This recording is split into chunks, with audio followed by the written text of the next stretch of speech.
This is Mission Control Houston. Good morning. You're getting a live look at the HTV-9 vehicle at the end of the station's robotic arm, where it is being currently maneuvered into its berthing position. It will be attached to the International Space Station's Harmony module. This is the module at the very forward end of the International Space Station, and that's where it will remain for at least 2 months. Thanks for joining us here on Memorial Day. You're in the International Space Station Flight Control Room. Teams have just handed over to the Orbit 2 shift today, led by Flight Director Pooja Jasrani. Flight Director Pooja Jasrani is leading teams here through the berthing process after just being captured more than an hour ago at 7:13 a.m. Central Time, 8:13 a.m. Eastern, 9:13 p.m. in Japan. Pooja Jasrani as the flight director taking us through the process. To her right is Travis Fitzgerald, the Capcom. You'll be hearing his voice from here in Mission Control Houston, communicating with the Expedition 62 crew aboard the International Space Station. Currently on board is ISS Commander, International Space Station Commander Chris Cassidy, who just an hour ago used the station's robotic arm to maneuver in for capturing the HTV-9 vehicle for the last time. This HTV is the last of its generation. The next generation of HTV cargo craft, called the HTV-X, will be able to dock to the International Space Station, the international docking adapters on the forward end. Some equipment on the HTV-9 is being used to test the capabilities that are to be set forth by the HTV-X, including a wireless communication system on HTV-9 is called WILD. During its approach and rendezvous before capture, the WILD system was testing a Wi-Fi connection of data transmission through some of the external wireless ports on the outside of the International Space Station. HTV currently loaded with 4 tons of cargo. This includes almost 5,000 pounds of pressurized cargo, including some experiments and hardware, as well as some resupply of consumables, including water and nitrogen, and some fresh food. In the middle there is an unpressurized compartment containing a pallet of new lithium-ion batteries. There are 6 lithium-ion batteries with 6 associated adapter plates to complete the upgrades of batteries on the outside of the International Space Station. The space station itself has 8 power channels, 6 of which have been fully upgraded with brand new lithium-ion batteries over the past 3 years.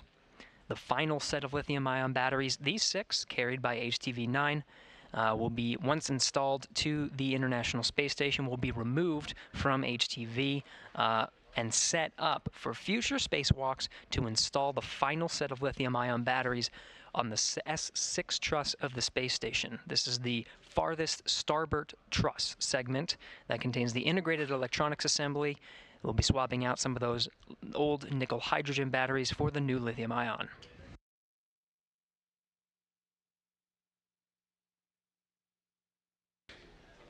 Space Station and HTV are currently just under 270 statute miles over the South Atlantic Ocean.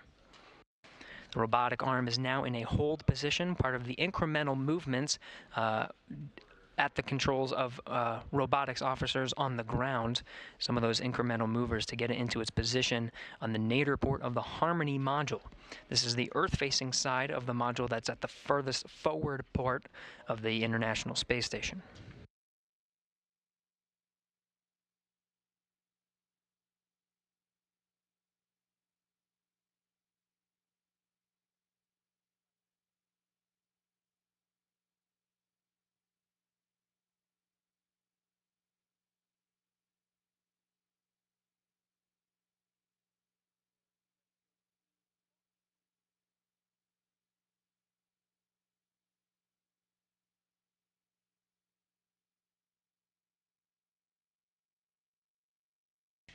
Just about an hour ago, HTV completed its 5-day rendezvous to the International Space Station, launching on May 20th, U.S. time. At 12:31 p.m. Central Time, 2:31 a.m. Japan time, HTV-9 lifted off atop of an H-2B rocket from the Yoshinobu Launch Complex in Tanegashima, one of the islands that is south of Japan. The 12-ton vehicle, containing 4 tons of cargo, made its ascent through the atmosphere into an orbit just 9 minutes later.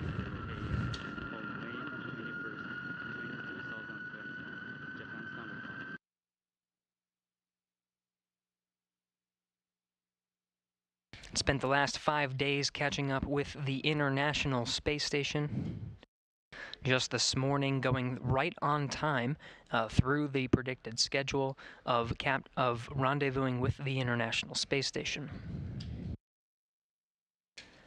Astronaut Chris Cassidy inside the space station took control of the station's robotic arm, assisted by Ivan Wagner of Roscosmos. Was able to head in a little bit early, ahead of schedule, for capturing the HTV and its 4 tons of cargo at 7:13 a.m. Central Time, 8:13 a.m. Eastern. At the time, the International Space Station was 260 statute miles right over Tanzania of Africa.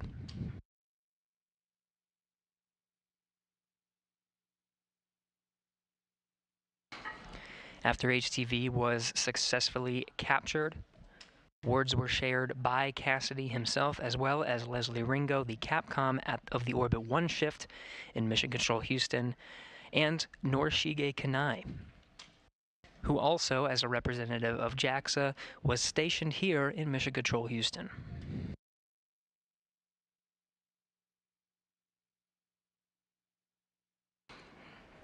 The flight control teams here in Mission Control Houston have been working in tandem with the flight controllers in Tsukuba, Japan of HTV Flight Control.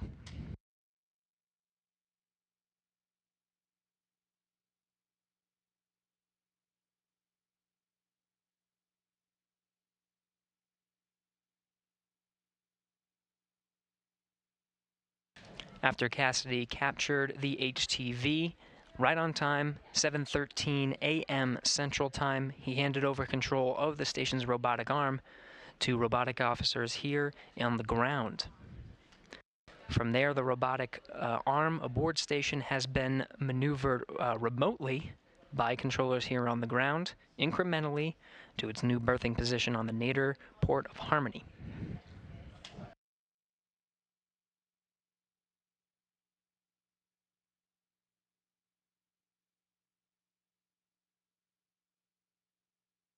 We're now in a brief handover of communications, getting them back now as we speak.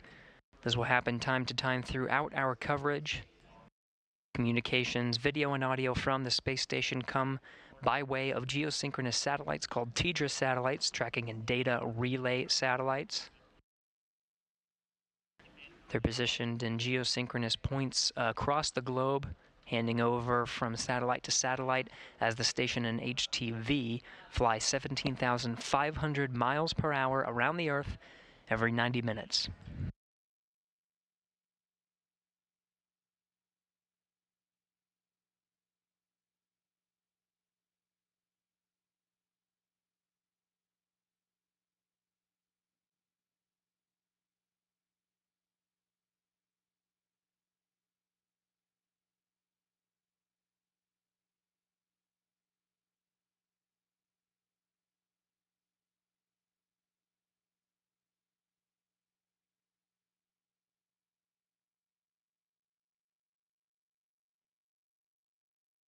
Another handover of those tracking and data relay satellites. Again, that will happen incrementally throughout today's coverage of the berthing, the final berthing of HTV to the International Space Station. Again, future generations of HTV cargo vehicles will dock to the International Space Station's international docking adapters. There are 2 of them on the forward end of the space station.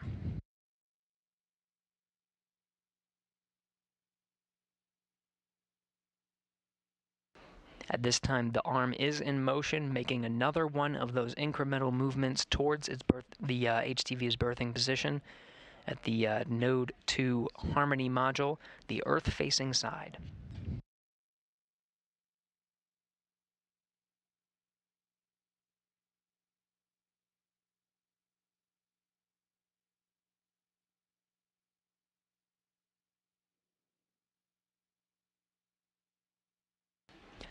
Berthing takes a little bit of a different coordination from docking. Docking can be accomplished automatically. Essentially, a vehicle can fly right into the docking interface of the International Space Station and attach itself. It's a little bit of a faster process. Berthing requires the vehicle to hover at a capture position. For the case of this vehicle, HTV-9 was 9.2 meters away from the station to be captured by the space station's robotic arm. It's then maneuvered into a port called the Common Berthing Mechanism, where it's attached by 4 latches and 16 bolts to secure it to the International Space Station. That common berthing mechanism has a little bit of a wider hatch than the docking ports have. So berthing was especially common during the early phases of International Space Station assembly, when large racks had to be brought through these common berthing mechanisms.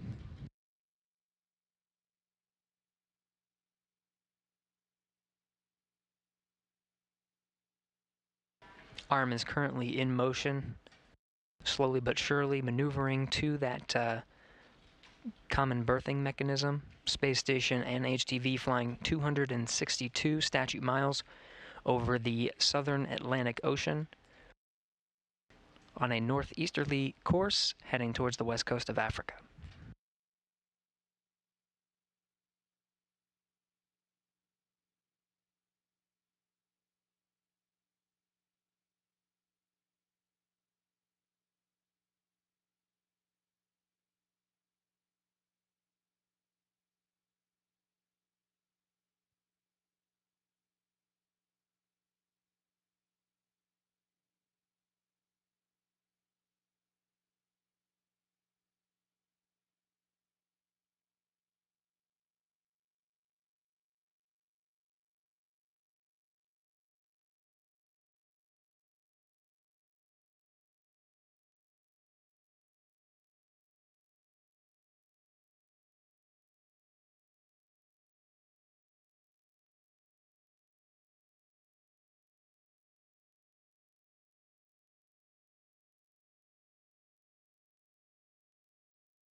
This is Mission Control Houston. At the end of the station's robotic arm, this gold structure rather, you see at the end there is the HTV-9. The robotic arm is currently in motion. This is one of the largest, if not the largest, cargo vehicle that makes trips to the International Space Station. HTV-9 coming in at just about 12 tons total. Slow incremental movements are necessary for these robotic operations.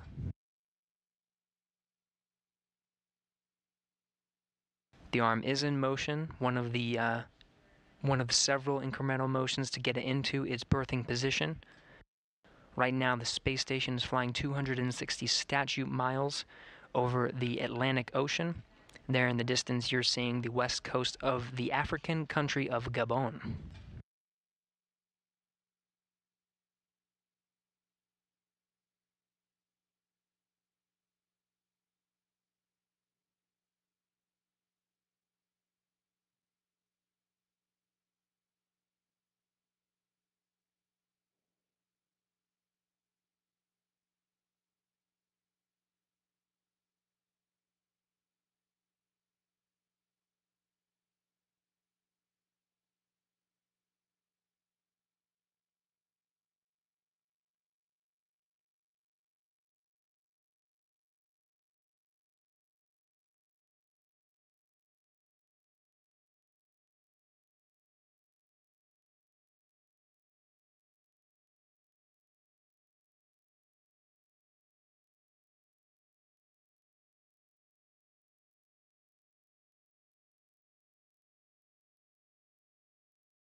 From this view, you can see a little bit more clearly some of those very subtle movements of the robotic arm to maneuver the HTV into place.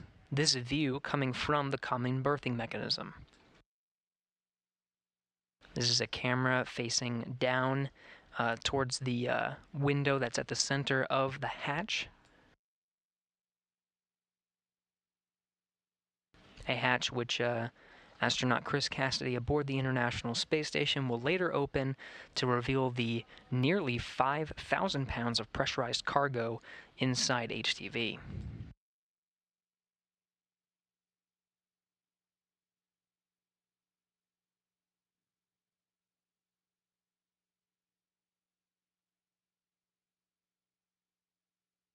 The robotic arm will continue to maneuver HTV to essentially line up with the common berthing mechanism, then incrementally push closer towards a position that'll turn the things called ready to latch indicators green. These indicators indicate that HTV is lined up and that the latches can be driven to hold HTV in place. There are 4 latches at the end of this common berthing mechanism that'll hold HTV in place, as well as 16 bolts.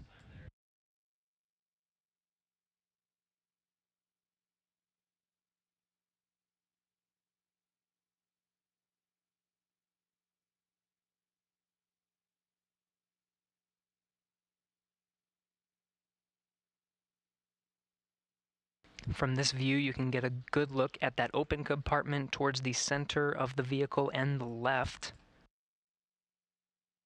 The gap there is revealing the external pallet. This is the unpressurized portion of HTV.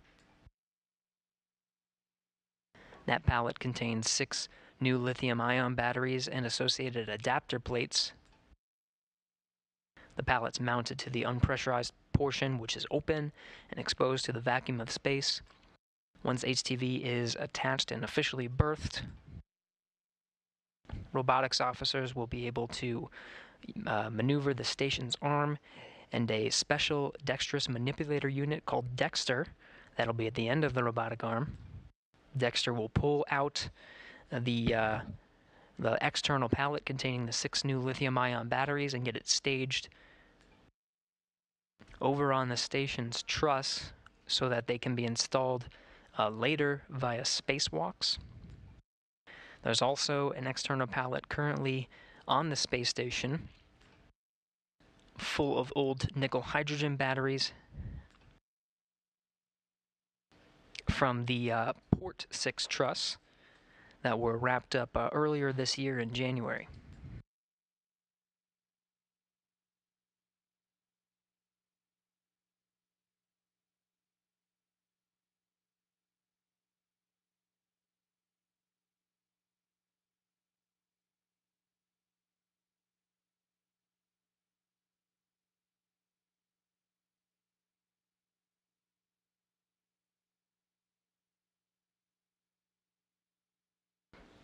HTV continuing to maneuver into its berthing position.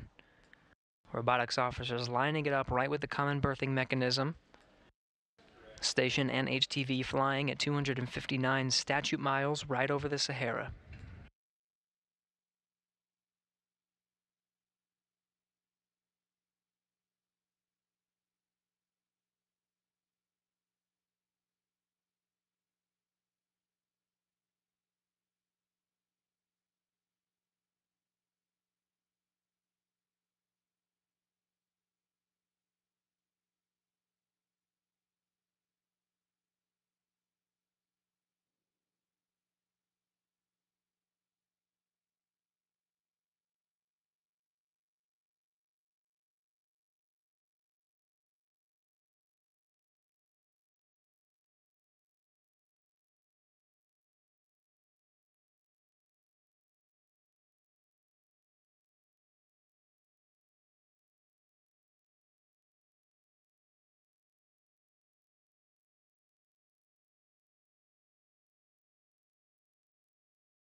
This again is a view of the hatch of the HTV from the common berthing mechanism of the space station.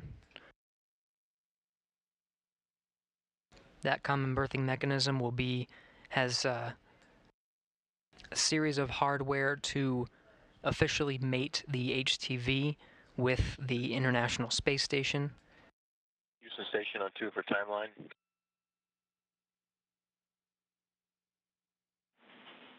Go ahead, Chris. Hey, Travis, welcome to work. Are you able to accept any of those next activities, all the series of things after my midday meal on the plan? Can you take them now, or should I just wait till they come up on the timeline? Actually, the first 4 you can do now. And when you get to the Dragon Tools teardown, I've got a additional request for you.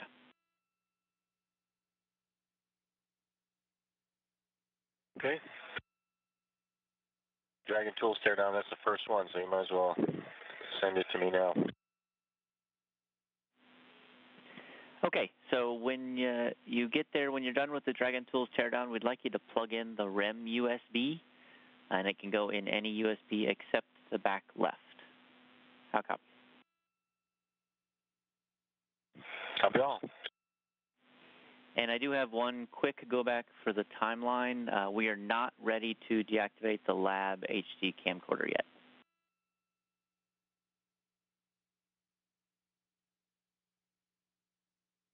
Okay, no problem. Just maybe whenever you are, just give me a radio call. That'd be great. Will do.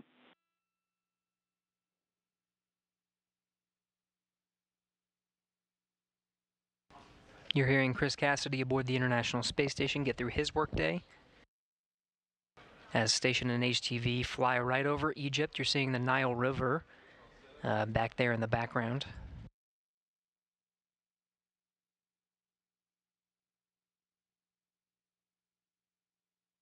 The external pallet containing the new lithium-ion batteries coming clear into view on the left there, that white box structure towards the center of the vehicle.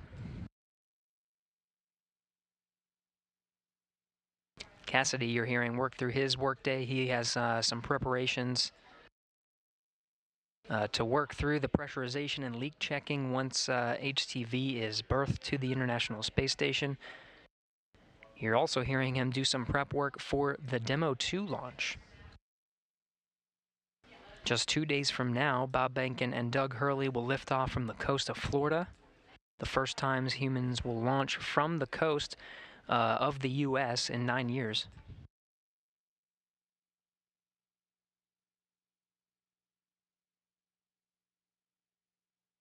Of course, he's got preparations for welcoming his 2 NASA astronaut crewmates, scheduled to launch on the 27th, arrive at the space station May 28th, this Thursday.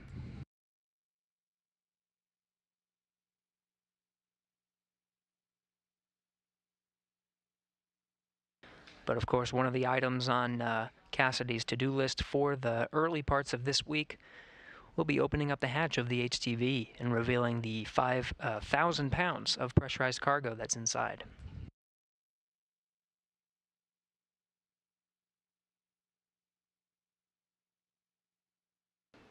HTV finishing up this robotics maneuver to line up with the common berthing mechanism, now holding. Again, this is one of the incremental steps for HTV to berth. Once it does berth, it'll be berthed in 2 stages. Second stage will be the official berthing, when all 4 latches are driven and 16 bolts are in place.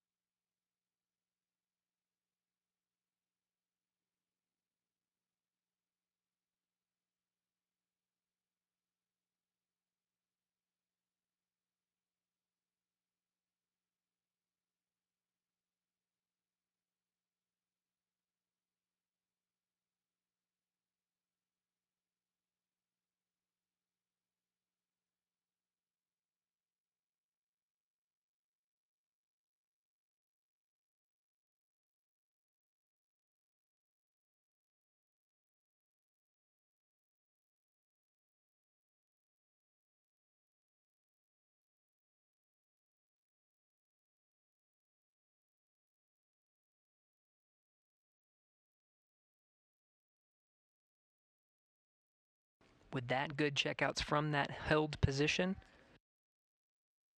Arm is now moving once again. This movement closing in on the common berthing mechanism. You'll see it get closer to the International Space Station as the station flies 261 statute miles with HTV at the end of the robotic arm right over Syria.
Robotic arm is in motion, pushing HTV closer to the common berthing mechanism. Again, this will be an incremental step. It'll pause a little bit before it actually goes all the way to touch with the common berthing mechanism and turn those ready to latch indicators green. Station Houston, Space Ground 2 for Chris. You do have a go to deactivate the lab camcorder at your convenience. And just to confirm, we do not have a go for the Node 2 CBCS camera removal yet.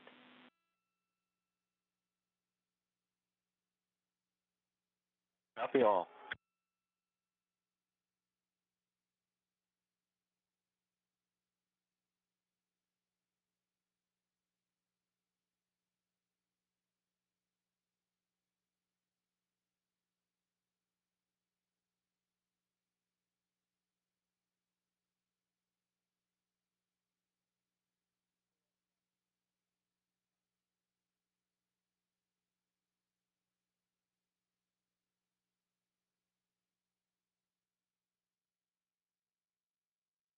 You're seeing HTV get a little bit closer to the common berthing mechanism. In the background there is the Caspian Sea, the station, and HTV flying 262 statute miles. Heading on a northeasterly course, we'll soon be passing over Baikonur, Kazakhstan. It was from Baikonur that just last month, it was Chris Cassidy, NASA astronaut, as well as two Roscosmos cosmonauts, Ivan Wagner and Anatoly Ivanishin, lifted off from that very same place to their new home aboard the International Space Station.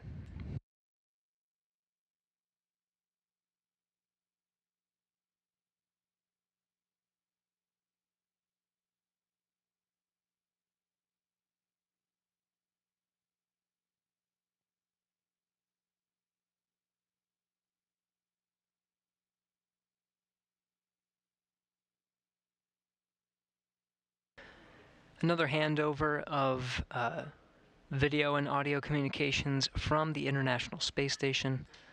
Again, this will happen incrementally throughout today's coverage. Video and audio coming via geosynchronous satellites. They're called tracking and data relay satellites, stationed in geosynchronous points about 23,000 miles away from Earth, but across the equator.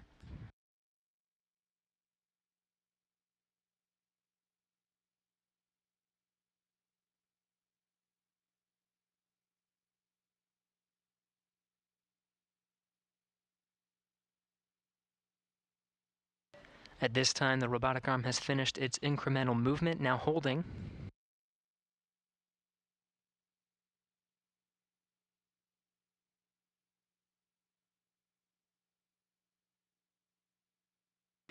Robotics officers on the ground will verify its position, make sure it's good to go before proceeding with the next set of movements.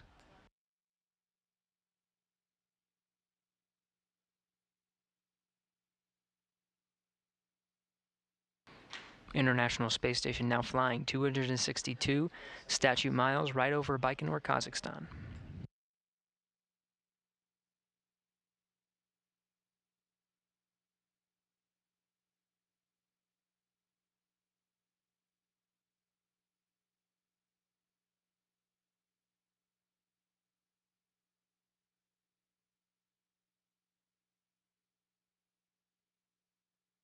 Houston Station on 2. Go ahead. Just want to confirm we no longer have a cupola window 2 constraint. I don't see it in the crew band. I'm just double checking.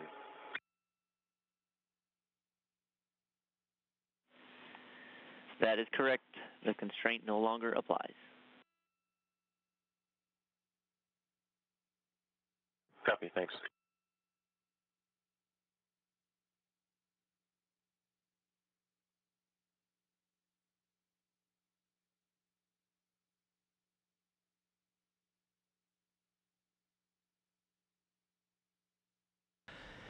You were just hearing International Space Station Commander Chris Cassidy Speaking with Travis Fitzgerald, who is the Capcom here in Mission Control Houston. During the rendezvous phase of HTV's flight to the International Space Station, there are several constraints, mainly safety precautions. But the cupola is a 7-bay window on the space station that looks right down on the Earth and provides a really good view of especially Earth observation research opportunities. During visiting vehicle rendezvous operations, traditionally these windows are closed. Now that HTV has arrived at the space station at the hands of the robotic arm, some of these constraints of closing the shutters to those windows have now been lifted.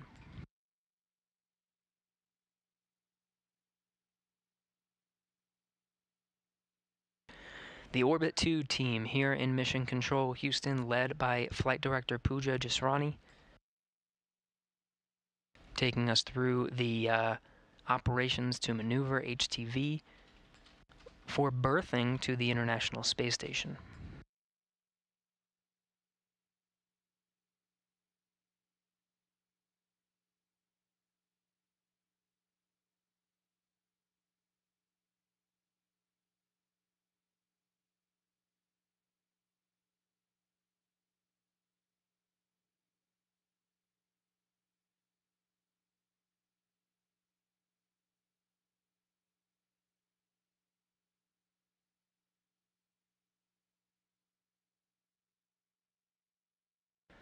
We're expected to recover some video from the International Space Station here in the next few minutes.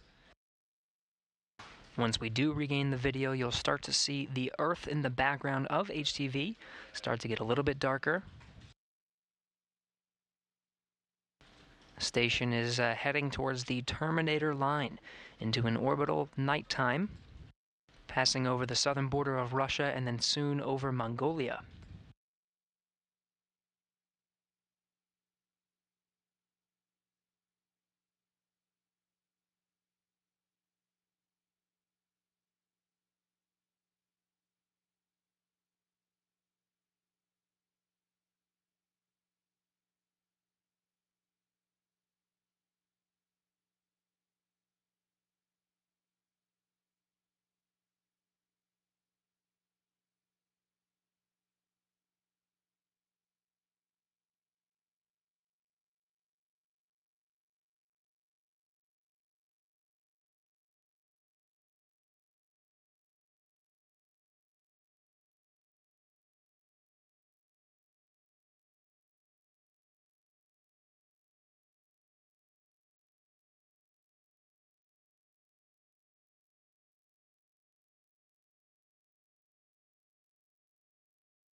This is Mission Control Houston. Again, you're getting a live view of the inside of the International Space Station flight control room. Should be regaining video from the International Space Station shortly. In the meantime, HTV is loaded with about 4 tons of cargo. About 5,000 pounds of which is pressurized cargo containing food, cargo, supplies, some hardware and experiments, as well as some consumable resupply, including water, new fresh water, and some nitrogen resupply tanks. Some of the research on board, particularly the research sponsored by the Japanese Aerospace Exploration Agency, or JAXA. There's one experiment called JAXA ELF. It stands for Electrostatic Levitation Furnace. This facility is able to suspend different materials in space at the benefit of the microgravity environment and expose it to different thermal conditions.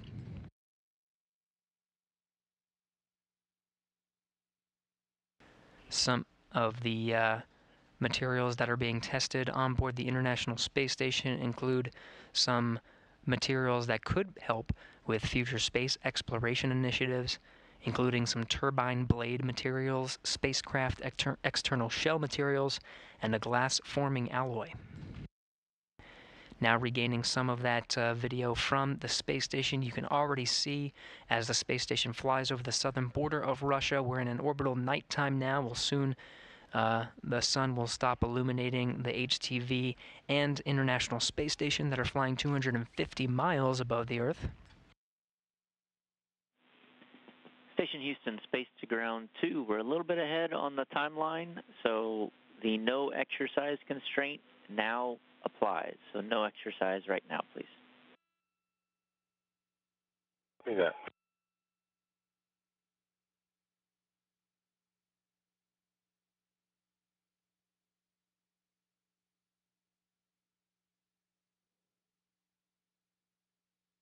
You just heard Capcom Travis Fitzgerald notify the crew of the International Space Station of an exercise constraint.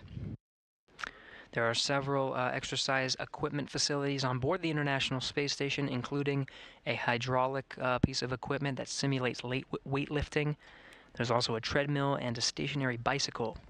Some of these pieces of equipment can cause little bits of vibration throughout the station, so to keep a steady attitude control throughout the duration of the berthing process, the station will withhold on any exercise until HTV is officially berthed to the International Space Station.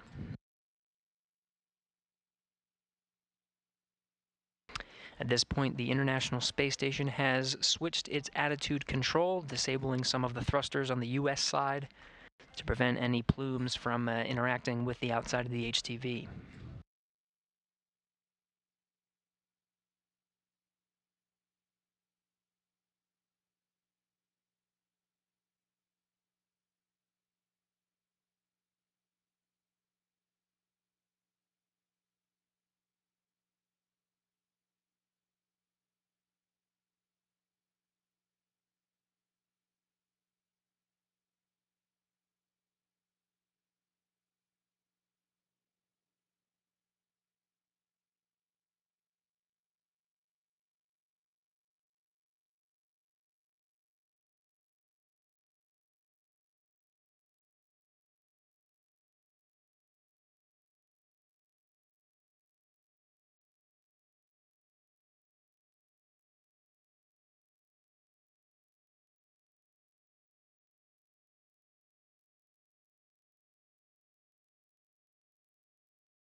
Motion is resuming on the International Space Station's robotic arm. It will be slow and incremental, but you'll be able to see HTV get a little bit closer to its berthing port, lined up right now directly in front of the nadir berthing port. This is the port on the very forward end of the International Space Station facing towards the Earth. We're still getting a little illumination from the sun. We'll start to see that go away as the station and HTV heading towards the northeastern portion of China, and the sun begins to set over the horizon.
From this view, a camera pointing right down towards the center of the common berthing mechanism. You can see the hatch of the HTV. You can see that very slow incremental movement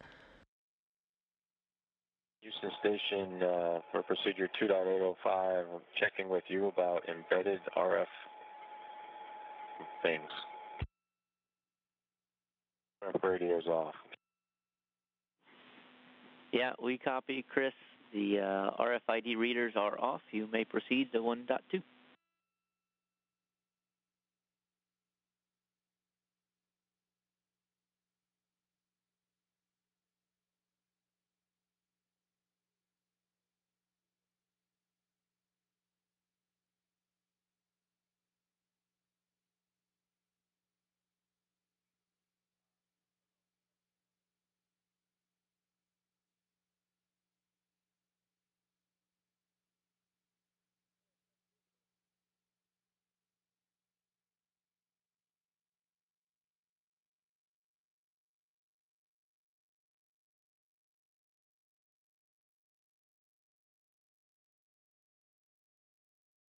You can see the sunlight no longer illuminating the HTV hatch. Some of the lights reflecting off the glass of the common berthing mechanism's small center window.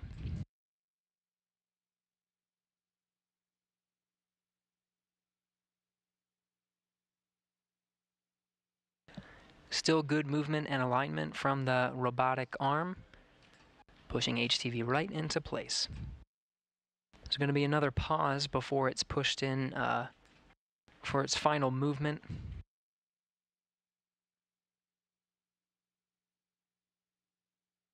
Again, berthing is a two-stage process. First, the ready-to-latch indicators will turn green and 4 latches will secure HTV in place. It'll be officially berthed once all 16 bolts have been driven for second stage berthing.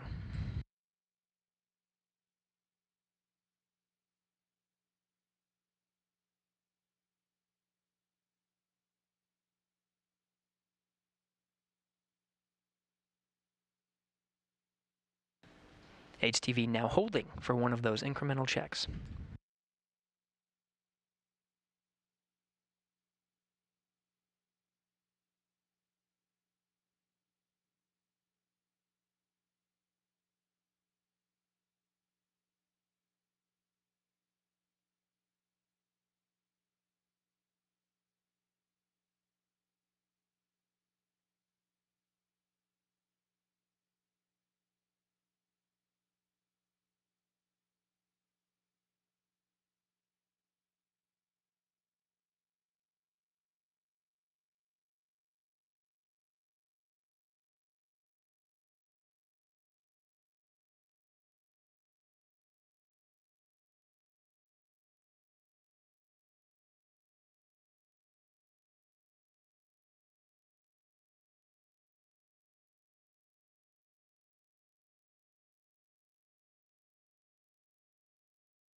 This is Mission Control Houston. HTV currently being held right in front of the common berthing mechanism. Robotics officers on the ground checking the alignment, making sure everything is okay before they make that final push.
Again, HTV still holding, waiting for checks of a good alignment before making that final push to meet up with the common berthing mechanism and get ready for ready-to-latch indicators. At this time, the International Space Station flying 261 statute miles, a few hundred miles east off the coast of Tanegashima, where just 5 days ago, HTV launched from the Yoshinobu Launch Complex.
Station's robotic arm now proceeding with that final movement to line up HTV with the ready-to-latch indicators.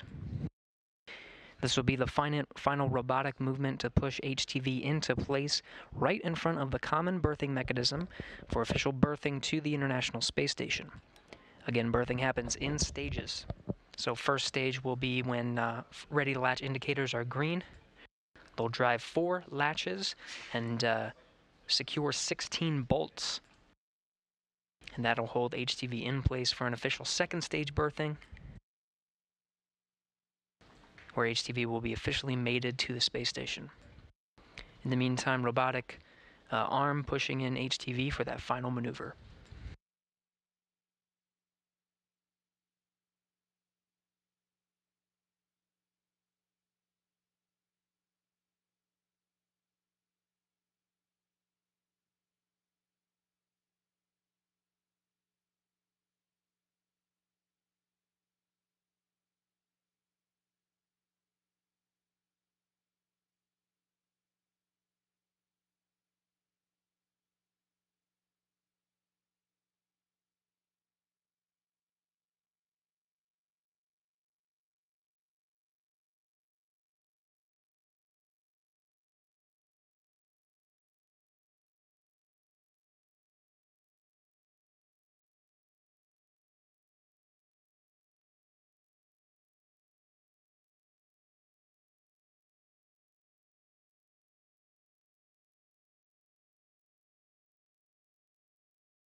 Robotic arm now holding HTV. Waiting for confirmation of 4 green ready to latch indicators.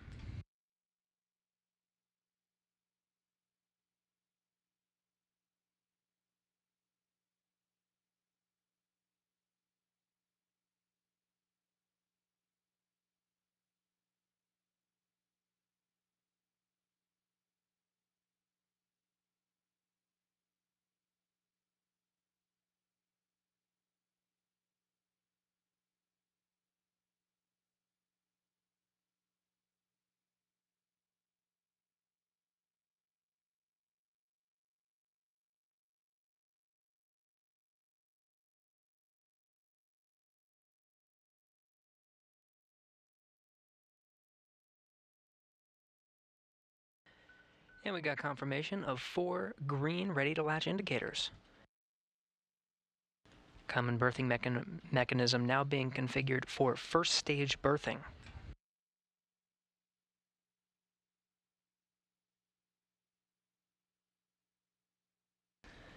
Again, we need 4 latches and 16 bolts driven to complete second stage birthing.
This is Mission Control Houston. If you're just tuning in, you're looking from the inside of the International Space Station, pointing right down towards the hatch of the HTV-9. At this time, the final robotic movement has been completed. We have 4 ready-to-latch indicators and are proceeding with first stage capture, or first stage berthing, of HTV to the International Space Station. There are 2 stages needed to complete the berthing of HTV to the International Space Station. By the end of second stage, we'll have 4 latches and 16 bolts securing HTV to the International Space Station.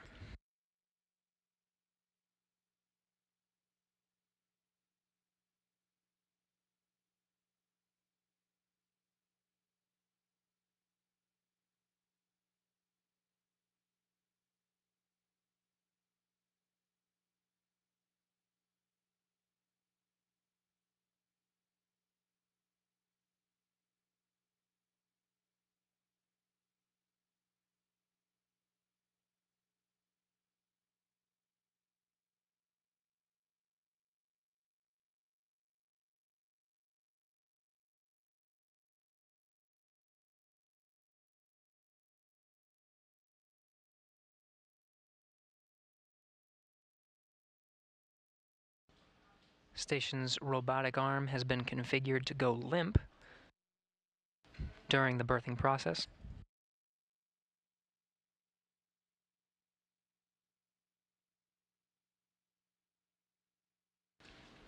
This will allow, during the berthing process, for there not to be any unnecessary tugs on the station's robotic arm.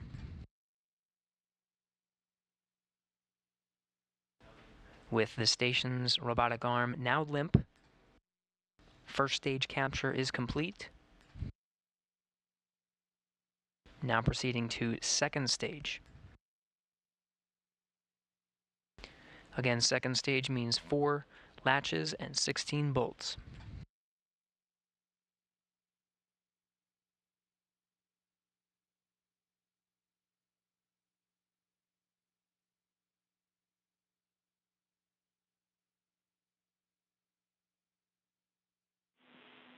Station Houston, Space Ground 2 for status.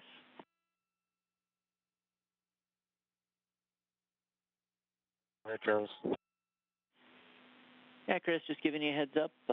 We have first stage capture of the CBM, so they're proceeding through CBM ops. Everything is going well so far, knock on wood. And one request to you, which multimeter did you use for the vegetable pressurization? Was it Kepler?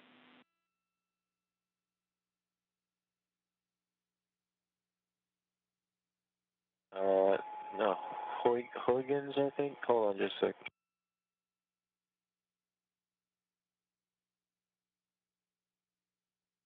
I guess I put the probe serial number, but not the multimeter. It's called Huygens.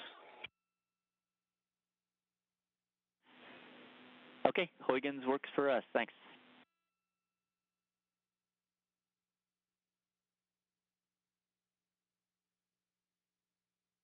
You just heard Capcom here in Mission Control Houston. Travis Fitzgerald confirmed to the crew aboard the International Space Station. Commander Chris Cassidy responding positively of first stage capture.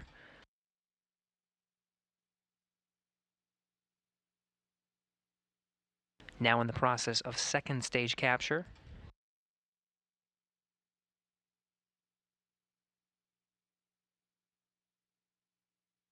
Four latches now driving now.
Again, first stage berthing of HTV-2 International Space Station is complete. Now in the middle of second stage. Those 4 latches driving incrementally.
This is Mission Control Houston. Again, first stage berthing complete, second stage underway.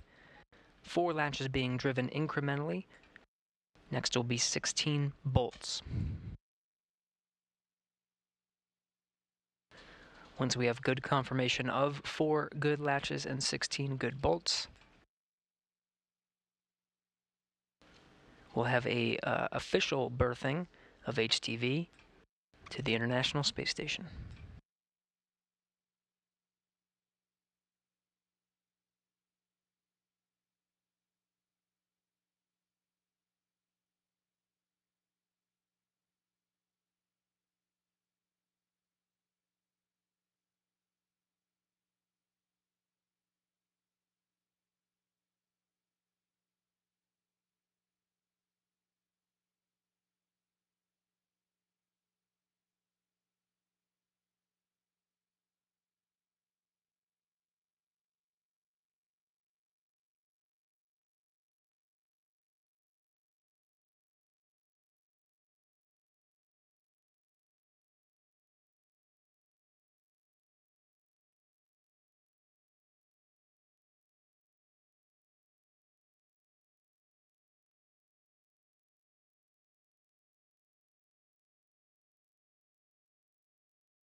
This is Mission Control Houston. We have 4 good latches. Now those 16 bolts are driving. That'll secure HTV to the International Space Station and complete second stage capture.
Again, second stage capture still underway, those 16 bolts continuing to drive. That'll be the last part before HTV is officially berthed to the space station.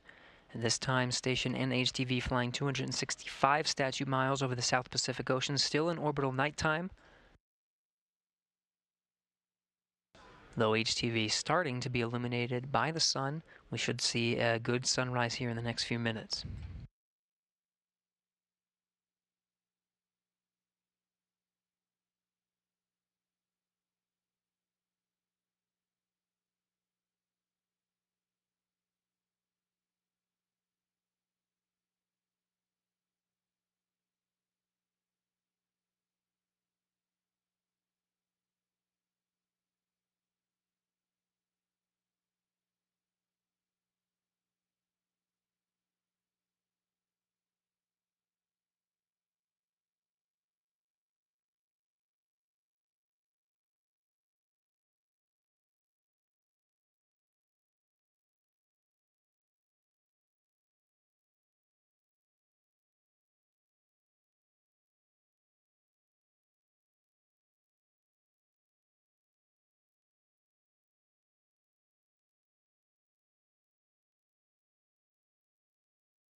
Station Houston, Space to Ground 2 for CBCS.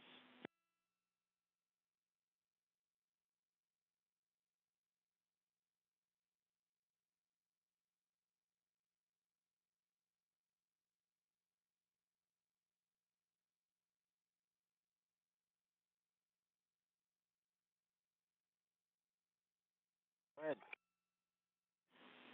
Yeah, Chris, Robo is done with CBCS. We have turned it off, and you are go to pick up in your Node 2 CBCS camera removal activity. Okay, in work. And to be clear, you have a go in step 3.1.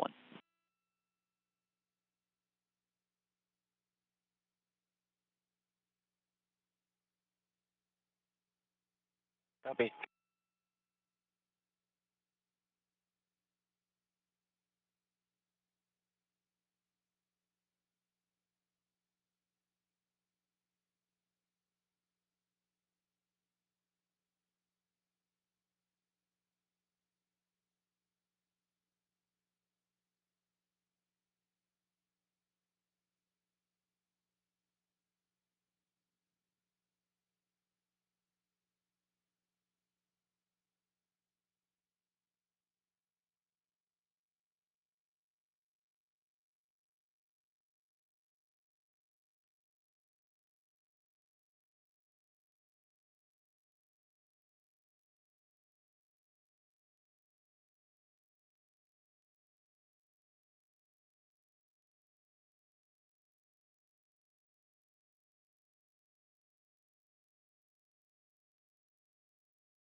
And with that, we have good confirmation. All 16 bolts are driven, and we have 4 good latches.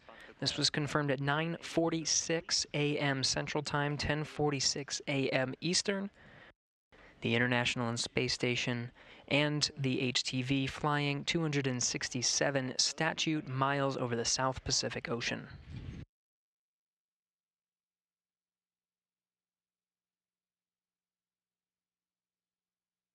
Copy all, and the Node 2 video camera port has returned to the normal config step 3.3.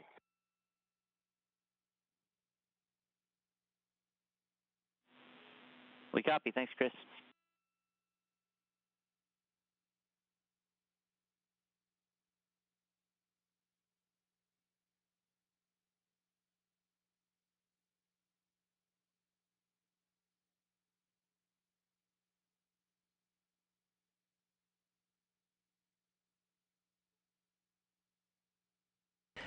And that completes the journey of the HTV's flight to the International Space Station, now installed on the nadir side of the Harmony module. This is the Earth-facing side.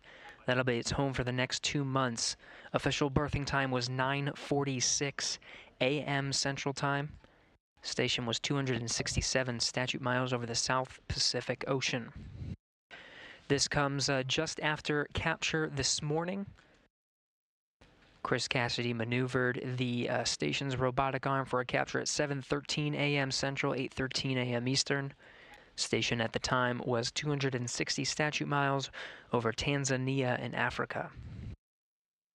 This comes after a 5-day trip after lifting off on May 20th, U.S. time, May 21st, Japan time, from Tanegashima at the Yoshinobu Launch Complex.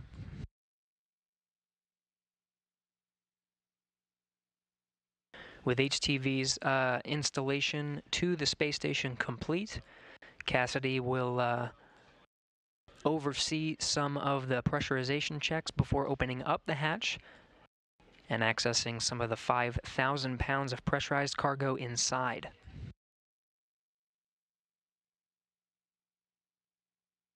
HTV's arrival comes at a critical time for space station operations, delivering new lithium-ion batteries, as well as a resupply of consumables, food, and research experiments, supplies, and equipment.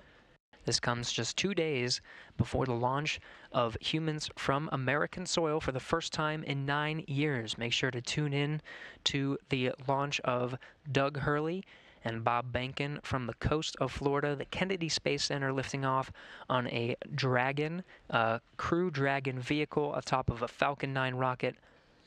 Launch is scheduled for this Wednesday, May 27th. Tune into our broadcast at 11:15 a.m. Central Time, 12:15 p.m. Eastern, for a launch at 3:33 p.m. Central, 4:33 p.m. Eastern. HTV's flight now complete. Make sure to tune in for the launch of humans once again from American soil for the first time in 9 years. This is Mission Control Houston.